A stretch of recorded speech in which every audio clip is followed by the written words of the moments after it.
Peace be with you. Friends, we come to this great feast of Corpus Christi. So every year, right at the end of the whole Easter season, just before we turn back to ordinary time, we celebrate the Feast of Corpus Christi. And of course, this year, as the church in the U.S. is going through a lengthy Eucharistic revival, it's good for us once again to turn to this greatest of sacraments. You know, we've looked at the Eucharist from all kinds of different angles. What I want to do today is to talk about something which has become very dear to me in the course of my life, and that is Eucharistic Adoration. To be honest with you, when I was a young man, I mean, even my seminary years, we were kind of discouraged from doing Eucharistic Adoration because we thought, you know, it detracted from the Mass. It was a static presence, not an active presence, all that. And I just come to realize that's so much nonsense, all of that. One of the great prophets, I think, of adoration and of the holy hour was the great Fulton Sheen. And just as I record these words, just a few weeks ago, I was up at St. Paul Seminary, where a lot of my seminarians from Winona, Rochester go. And I gave a day of reflection to the faculty and students. And when I was there in the chapel, I started talking about Eucharistic adoration. And one of the teachers reminded me afterwards, well, you know, Sheen attended this seminary and would have prayed in this chapel. In fact, learned the discipline of the holy hour when he was there. And that really moved me. And I said to the students, and I think it was after lunch, I said, you know, this should be just a real focus of your spiritual attention, that Fulton Sheen himself learned this great art and task when he was a student there. So, I mean, what's it all about? I go back to my spiritual hero, Thomas Aquinas, who beautifully, and this image has stayed in my mind ever since I read it. He said, at the words of consecration, it's as though a fire is kindled in a new place. So it's the same Christ, the same fire, if you want, all over the world, but he can be kindled in a new place. I thought of this when I moved into my house in Rochester. I'd just been appointed bishop, and I moved into my house, and the moving boxes were still all around, you know. But as soon as I could, I went to the chapel. We had designated a room as the chapel, had an altar set up there. As soon as I could, I got out the books for Mass and everything, and I said the Mass and consecrated the Eucharist and consecrated a host to put in the pyx in the tabernacle. I had that vivid sense of kindling a fire. And it's before that fire, you know, this morning I was there doing my holy hour. Adoration, everybody, is staying close to the fire.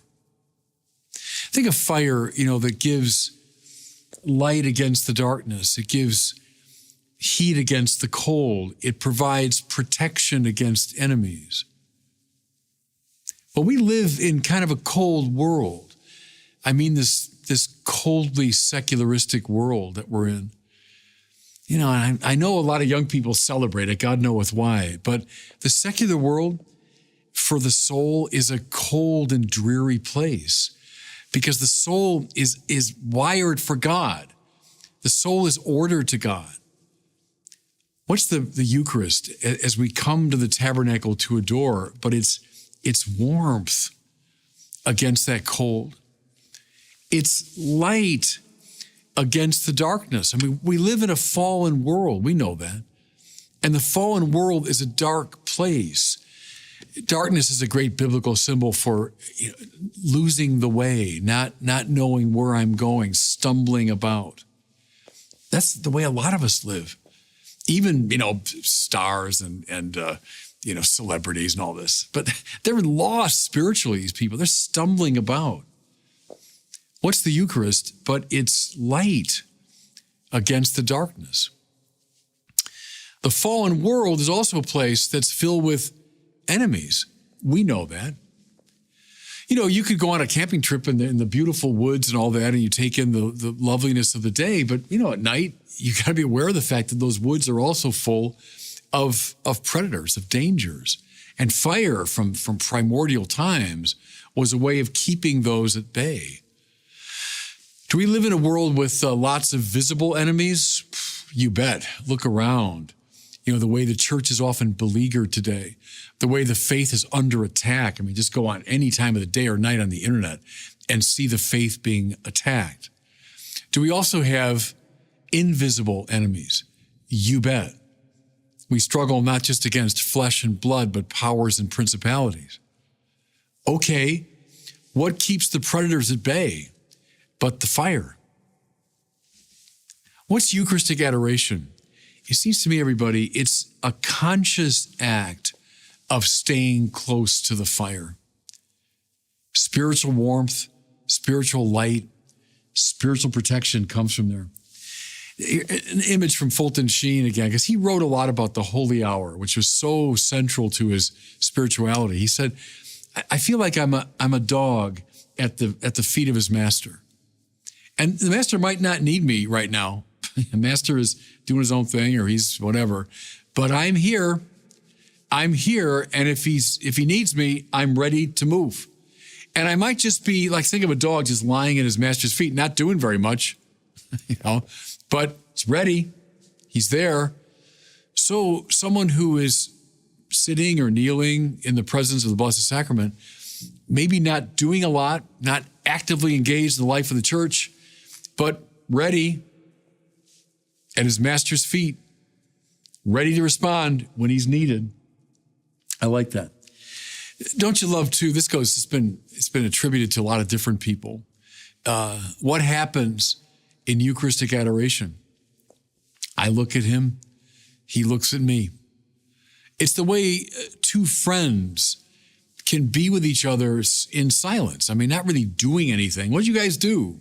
Well, we didn't really accomplish very much, but we were with each other. We were in each other's presence. Something of that, I think, in Eucharistic adoration, spending time with the Lord.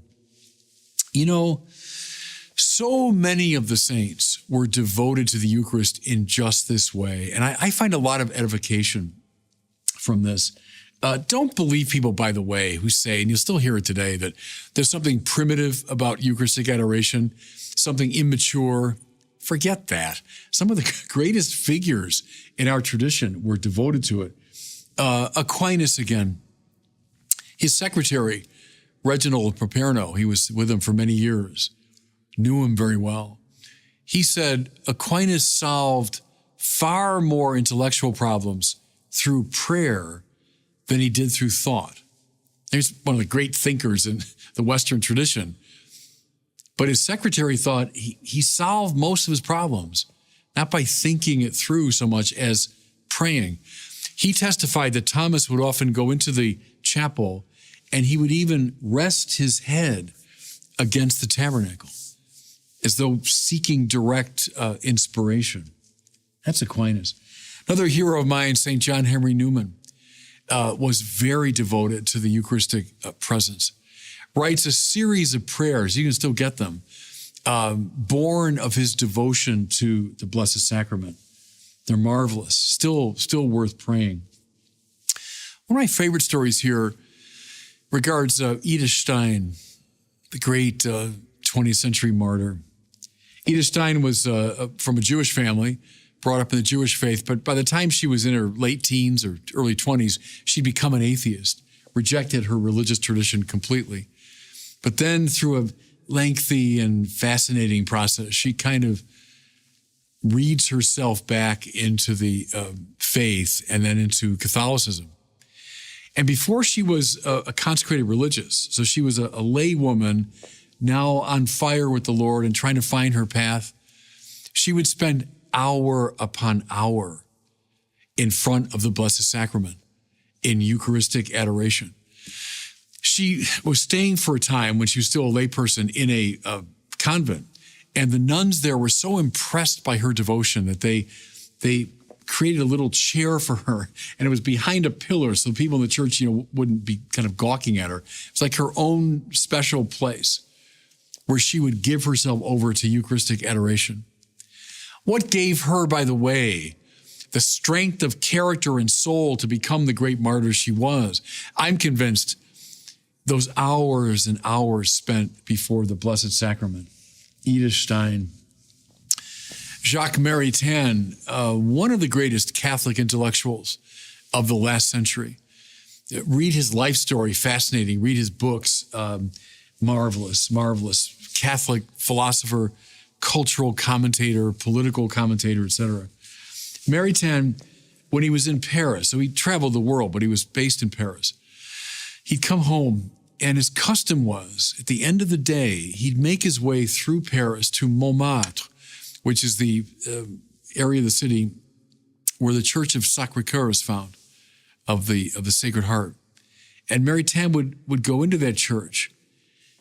He'd kneel before the Blessed Sacrament, and he'd spend the whole night in vigil, the whole night in adoration. By the way, at Sacré-Cœur, the Eucharist has been adored nonstop, 24 hours a day since the late 19th century. And Maritain was one of the people who continued that great chain of devotion. Mother Teresa of Calcutta. When I was there in Calcutta at her mother house, we were filming there years ago. You go into this very simple space with the Blessed Sacrament. And at first, it looks like one of the nuns praying, because they created this little statue in the posture and attitude of Mother Teresa. She's kind of crouched down and kind of hunched over. I think she has a rosary in her hand. But it's exactly where she sat in prayer, in adoration for hour upon hour. What informed her work with the poor, what made it possible, was Eucharistic adoration. That's where her strength came from. I love the story about Dorothy Day, another hero of mine, the foundress of the Catholic worker movement. Dorothy Day had a deep devotion to the Eucharist, the Blessed Sacrament. A priest came to the Catholic worker house in New York to say Mass. And it was the late 60s, and it was kind of time of experimentation, and he thought he was being very hip. And so he took a coffee mug from the shelf and used that for the chalice. Well, he celebrated Mass, and Dorothy Day very reverently, followed the Mass and received the Eucharist, thanked the priest, sent him on his way. And then she purified that coffee mug, but then she put it in a towel and took a hammer and broke it up into pieces, and then went out in the backyard, and then she buried it deep in the ground. And her friends were like, what are you doing? And she said, how could I ever use this as a coffee mug that held the blood of Christ? And that's where her power in caring for the poor came from. I'll give you one more story about the great Karol Wojtyła, John Paul II. And I got this from a witness.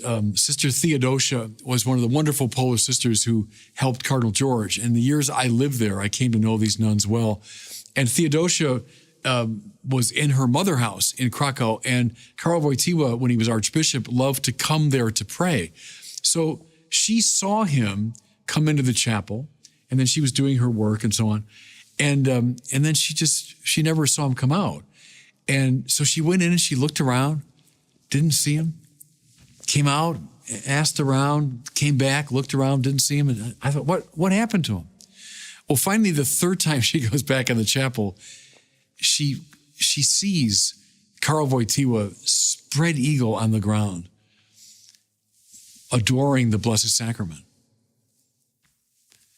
Don't tell me somehow Eucharistic adoration is a primitive form of spiritual practice. Forget it. Forget that. Some of the greatest saints, listen, have stayed close to that fire, holding off the cold, holding off the darkness, holding off the dangers. On this Feast of Corpus Christi, can I warmly recommend to everybody Eucharistic adoration? And God bless you.